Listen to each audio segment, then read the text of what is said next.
welcome to back my YouTube channel. Ini goदान video बयखौ बरायनाय जाबाय. दिनै आं दंफैयो नै चिरां डिस्ट्रिक्टनि सिङाव हाग्रामा ब्रिजनि खाथियाव दंफैयो आरो दालां खाथियाव आरो ओरै भिउसफोरखौ नाहरदो बरियाके ओरै माखासे लोगोफोरबो दंबावो बिजाय फट' खेबजागासिनो आरो बिसोरबो एसे बेरायफैदों आरो जों नायलांदो बेनावबो बियाव फैयो ओरैजाय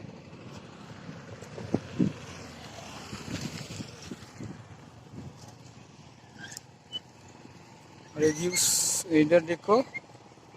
मैं अभी चिरां डिस्ट्रिक्ट के अंदर जो हमारा पहले हाग्रामा महिला के बना रहा है जो इसका ब्रिज में हम लोग रहते हैं यहाँ पे आ रहा था व्यूज इधर देखो व्यूज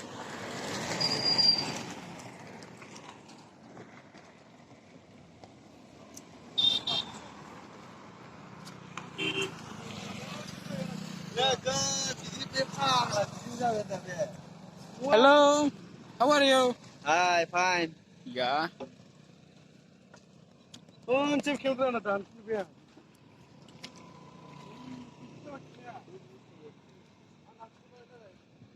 आं एसे भिउसखौ खोन्थानि र' बेनो ब्रिजआ हाग्रामा ब्रिजआ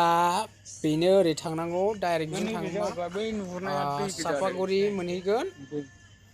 नेशनेल हाइवे 31 लामाया गाज्रि जाखांबाय जों ओरैजा राइट साइडनिखौ खोन्थानो आं लेफ्ट साइडनिखौ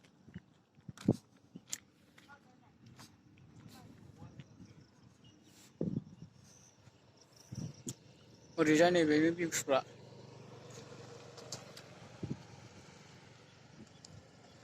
बेयावनो बेलासियाव बोरै नुहुरनाय ना बे नुहुरनायाव आराम बिसोर बेलासियाव बरिया गेलेफैयो जिरायफैयो सान्दुं गोसाबा पिकनिकबो जायो बावनो सेंग्रा सिख्ला ज' फैयो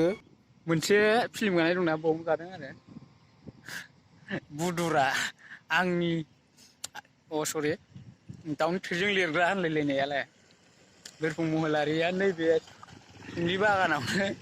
बे गाबलायलायो आरोना मेथाइ खननानै हिन्दीनि दालाय माबायाखै नैबे जायगायावनो नैबेजों दं आरो जों आरो बहुद मानसिफोर थांलाय फैलाय खालामो आरो बेनो मेन नालाय दैनि बे जाहैबाय आइ रिभार डेट मिन्स मादार रिभार दै आरो बे दैया दाथ' दैज्लां जाबायना देरगोन आरो बियो दासो देरबोगासिनो आरो दाम्पार खारोना एखेबारे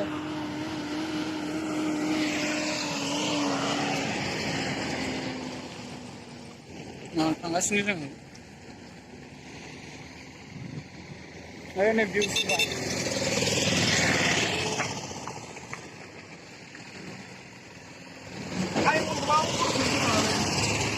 आं रोङो हरबाय हराखै हरबाय नै जोंना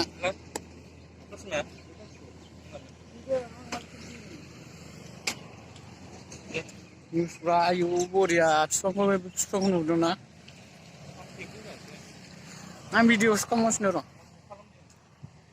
नै हेलौ हाउ आर इउ बोरै दं मोजाङै दंजाहैनो सानै नुहुरदों बिसोरबो बेरायनो फैयो बेलासि समावहाय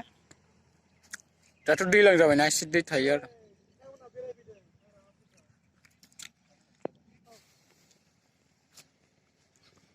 बिफांखौसो बरिया नुबाय आं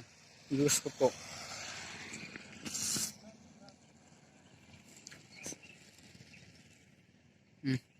बाय बाय टुडे एसेयावनोसै दिनै भिडिअआ नेक्स्ट गाबोन गोदान भिडिअ लोगो मोनसिगोनलाय नैबे दखानाव बायदिसिना जादोंमोन जों